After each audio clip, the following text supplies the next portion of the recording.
podcast is part of the Sports Social Podcast Network.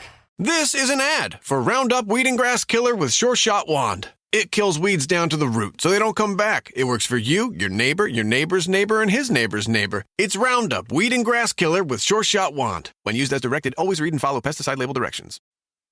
This episode is brought to you by State Farm. Leaving out the avocado in your salad to save money is not good for morale or your fiber intake. Luckily, State Farm knows the value of the little things. It's why they've got options like insuring your home and ride with surprisingly great rates on both. Because you shouldn't have to give up what you love for great insurance. For surprisingly great rates, like a good neighbor, State Farm is there. Call or go to statefarm.com for a quote today. So, welcome back to the Love Tennis Podlet, where this evening you will just find me, James Gray of iNewspaper and iNews.co.uk. Ordinarily I would have George or Calvin, or both George and Calvin, but I have returned home too late for either of them to really make it through the night and join me. It's been another really... actually, it's probably one of the best days of Roland Garros so far. I think that was day 8 of proceedings, because we had an early Sunday start last week. I'll run you through the winners and losers from today. From the women's draw, we had wins for Martina Trevisan, Leylah Fernandez, Coco Gauff and Sloane Stephens. The losers being Alexandra Sasnovich, Amanda Anisimova, Elise Mertens and Jill Teichmann.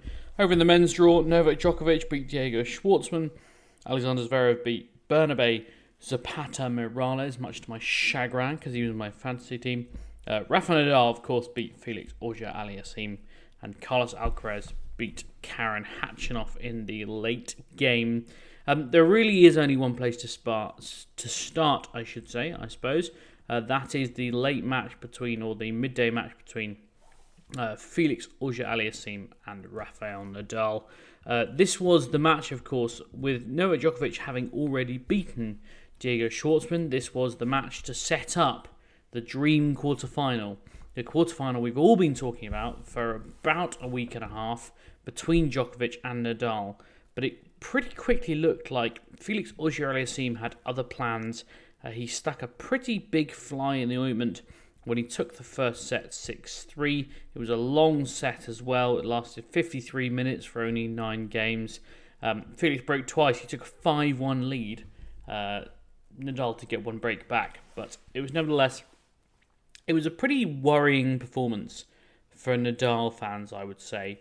As I say, went 5-1 down in the first set, and he was missing a lot. You know, we were talking about it in the WhatsApp, and I had to miss the first couple of games and then got on court for the rest of the first set. And I said, George, what's been happening? And he said, Nadal's been missing a lot. And that was true, and that was certainly what kind of happened in the rest of the set. It was weird, actually. You know, we're so used to Nadal either being spectacular or just kind of mediocre. And, you know, he hit something like 15 unforced errors in the first set. I think there are only 14 winners in the whole of the first set. And, you know, that felt very unusual for a match between two guys who generally hit quite a lot of winners. That's not to say Nadal wasn't pushing, you know, the envelope. I think he had 7 breakpoint opportunities. He only converted 1 of them. So that tells you that he was very much in the game. I think what I found, and then, you know, Nadal took the second set. He then took the third set as well. And I think at that point, you know, Felix having only won 5 games in the previous 2 sets, I think most people expected him to go away at that point and just kind of, you know, that's that. You've had your little bit of fun in the first set against one of the greatest players of all time. Like, you know, you can bugger off now. But in fairness to him, he really stuck at it. And I think maybe buoyed by what happened in the opening set and kind of believing that Nadal's level would drop off eventually, he picked it up. And let's not forget, this is a surface he can play on. I know he's not someone we think of as a clay court player. And, you know, admittedly, before this year, he hadn't won a main draw match at Roland Garros before. But he did get to the final of juniors here, which juniors are not necessarily the greatest indicator. But he did do it. He has played on clay before. He knows what's going on. And he produced a really mature performance in that fourth set to pick himself up. It was a long fourth set again, it was nearly an hour. And he broke Nadal twice in a row. He was broken in between that, but I think that even shows more of what we're getting out of Felix now. I said to George midway through, by the way, just looking at the big picture, if Felix Auger-Aliassime never wins a Grand Slam, something has gone wrong. And I stand by that because you just look at him. Just look at him on the court. He's tall without being kind of lanky. He's still relatively well filled out. He moves around the court beautifully. He's a great athlete. He understands the game well. He comes to the net and he's got brilliant hands there. There's a lot going for him. And I thought it was interesting, Djokovic talked about him today because Djokovic played before the Nadal match. So, as quite often happens in press conferences, someone said to him, look, can you just talk about both guys so that we've got got you talking about both guys? Because you might need something for your preview piece. And to be honest, for the Nadal match, we had everything we needed. But for the Auger-Aliassime matchup, we wouldn't necessarily have had it. And, he talked really interestingly about Auger-Aliassime's serve. And he said, I knew he had a big serve, but when we played in Rome 10 days ago, I was actually quite surprised with his accuracy. I knew it was a very good serve, but he was hitting his spots very, very well, so he uses that as a great weapon. And I think that was actually pretty notable against Nadal. He was able to hit his spots well. He was able to put pressure on when he needed to on his serve. And while I appreciate he came out, on the wrong side of the result, he did serve damn well.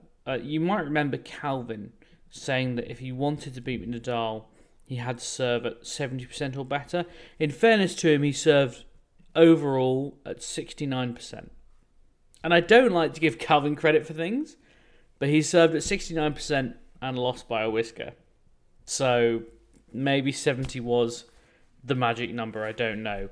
When you boil down into it and look at the sets in particular, it doesn't quite marry up necessarily, but only because it's kind of skewed a little bit by his serving in the second set, which I think was a bit safer, to be honest. Nevertheless, I know Felix won't take much away from it because tennis players are trained to win and that's what they want to do. But he should take a lot away from that.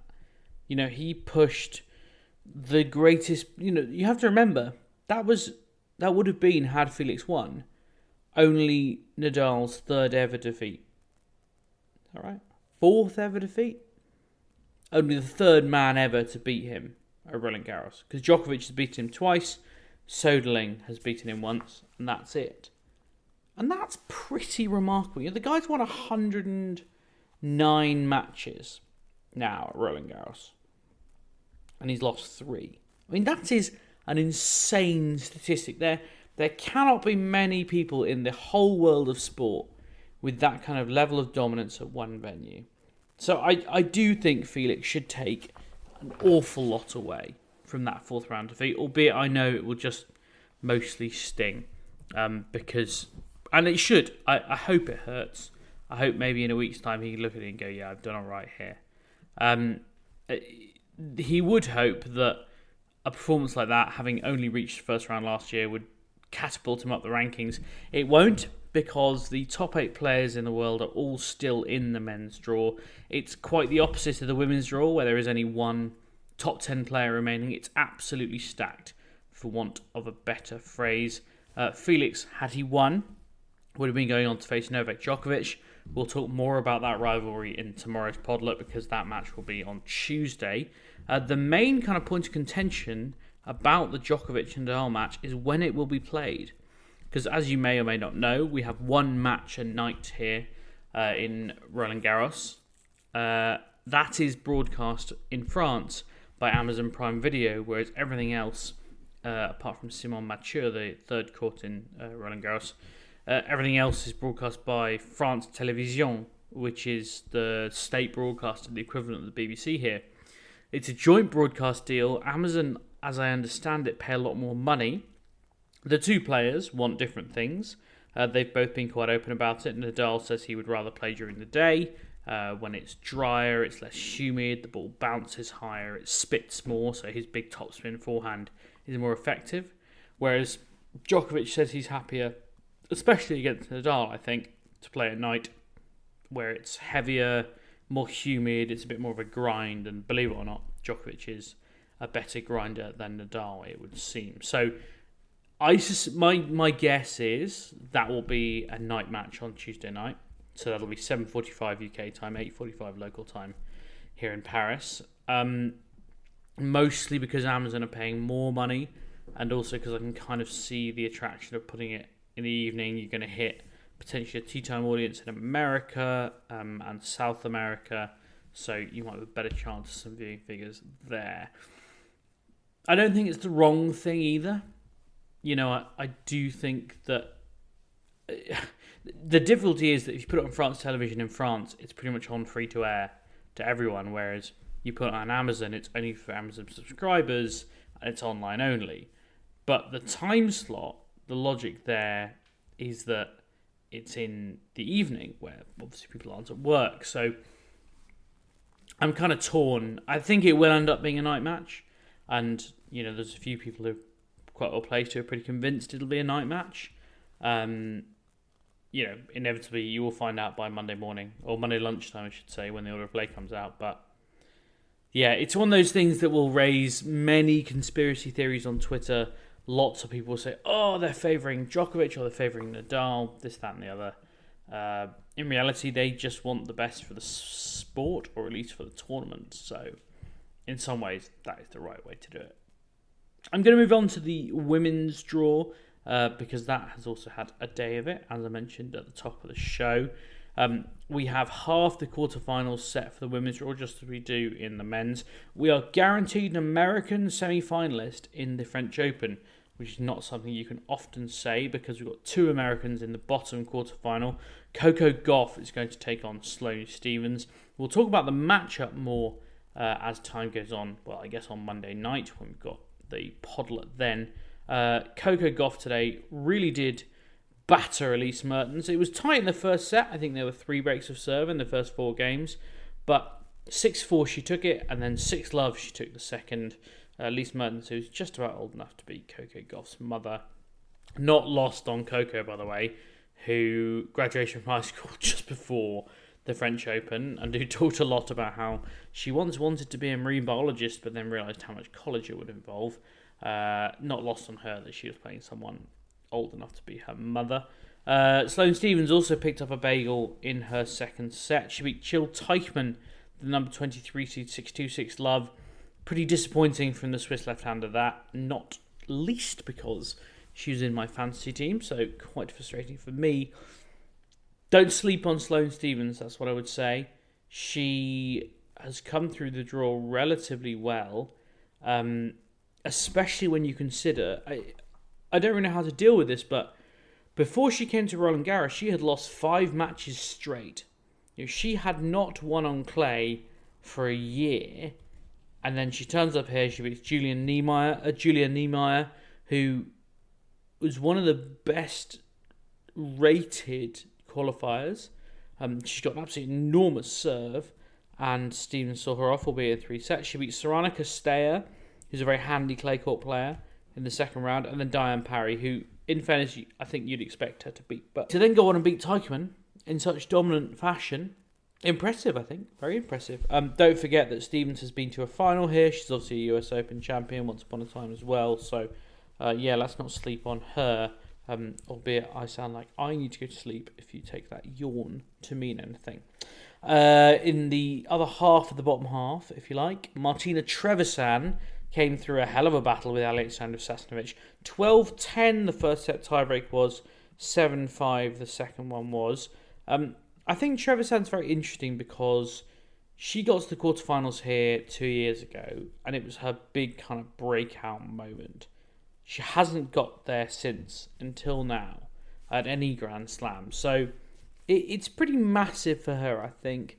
She spoke about it a bit. She said, last year it was a very difficult year for me, but I collected a lot of experience, positive and negative, And at the beginning of this year, I was dreaming of this moment because in my head, I could see this moment again. And I think it's such an interesting idea that, a few professional sportsmen, or sports people I should say, that I know, men and women, they really do say there's such a difference between believing you can do it and knowing you can do it. By which I mean, I believe I can, run a 10k in 45 minutes. I can't. But I believe that I can. But if I had done it before, I would know that I could, and therefore you're not having to kid yourself. I'm having to kid myself that I can run a 45-minute 10k. But I know I can run it in an hour. I know I can run it in 55 minutes. I've done that before. And so I'm absolutely sure that I could get myself back into that shape. But I don't know that I could do 45. Hell, maybe I could. I don't know. But I haven't done it before, and it's such a different mindset.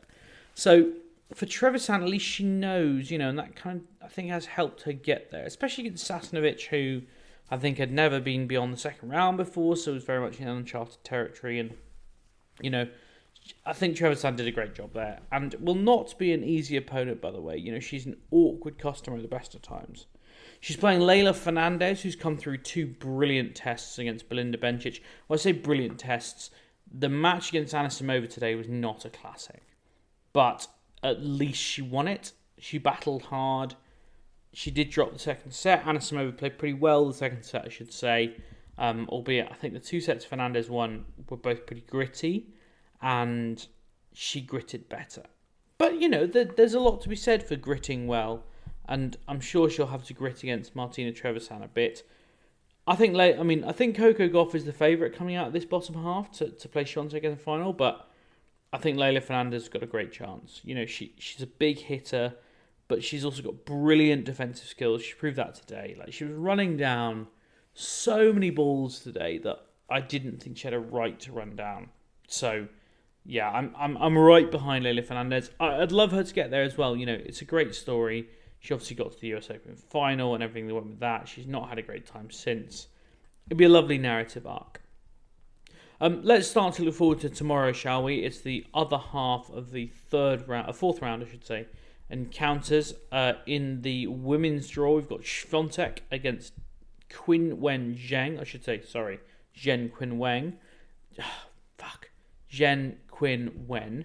I just got the surname and the first name the wrong way around there. It should be Zheng, which is the family name, and in Chinese nomenclature, I believe the family name comes first, so I try and get that right where I can. She's a very highly rated 19-year-old. I know in China they think very highly of her. I don't think she's going to get anywhere near Iga Swiatek because Iga Swiatek's the best player in the world. The next fourth round clash is Jess Pegula against Irina Camelia Begu. Pegula is the second highest ranked seed left in the draw. I think we'd all expect her to get through that. Veronica Kudamatova against Madison Keys, the opening match, I believe, on Chatrier. Tough one to call that. Kudamatova not been in great nick. She came through Palabadosa in the previous round, but Badosa was not fit. So, Madison Keys came through a final set tiebreak against Rybakina, which I think is pretty clutch. So, I would kind of favour Keys there, but I'm not quite sure. And the winner of that will play Kasatkina or Kamiya Georgi. My clay court model has been quite high on Daria Kasatkina for quite some time, so I would expect her to come through that. If we look at the men's draw, tomorrow is the day we see the likes of Stefanos Tsitsipas and Daniil Medvedev, the world number 2, who is swiftly looking like the number 2 favourite as well, quite frankly, because Djokovic, Nadal and Alcaraz, one way or another, all had to play each other. And Medvedev has Marin Cilic in the fourth round, which, I like Marin Cilic. He's in my fantasy team. I don't think he's going to beat Daniil Medvedev, who has looked imperious on clay. Yannick Sinner is up against Andrei Rublev. That's my match for the day, by the way. It's 4th on Susan Lenglen, so I think it'll be about 3 p.m. UK time, 4 p.m. here in France. I think that'll be a really good match. They're both guys who like to rally. I think they're both pretty good on clay, although Sinner traditionally the better player on the surface, but not in great form. Rublev has looked decent enough, but has dropped a set in every round thus far. So I think that has the makings of a real under-the-radar classic. Stefanos Tsitsipas up against Holger Rune. Don't write Holger Rune off. Really don't write Holger Rune off. Straight sets victory in every round. Denis Shapovalov, Henri Laxon, and then Hugo Gaston. All right, not the strongest lineup, although beating Shapovalov is a very good win. I think he'll take a set off Tsitsipas, maybe 2. I don't think he'll beat him, but I think it'll be a really good match. And then finally, Casper Ruud up against Hubert Hurkacz. Again, close. Only 4 places separate them in the world rankings. Casper Ruud's a very good clay court player. Hubert Hurkacz beat David Goffin with very little bother in the previous round. And Goffin has been in good form and knows how to play on the clay. So I think that'll be another really good match.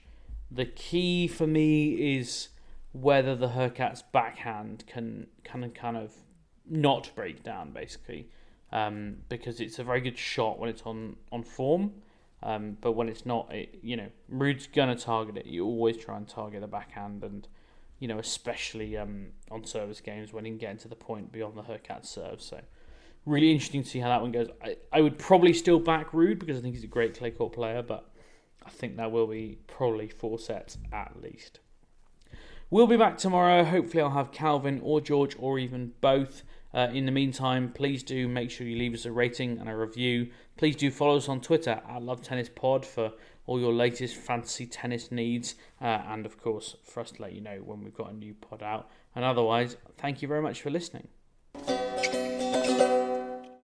Sports Social Podcast Network. What if your next cloud project could lead to climate-resilient housing? Join Fannie Mae. Use emerging tech. Solve better problems, like helping the housing industry address rising flood risk. Innovate, collaborate. Help us drive changes that support sustainable, affordable housing for all. Advance your skills with the flexibility to work remotely. Find tech jobs with impact at fanniemae.com/tech. That's fanniemae.com/tech.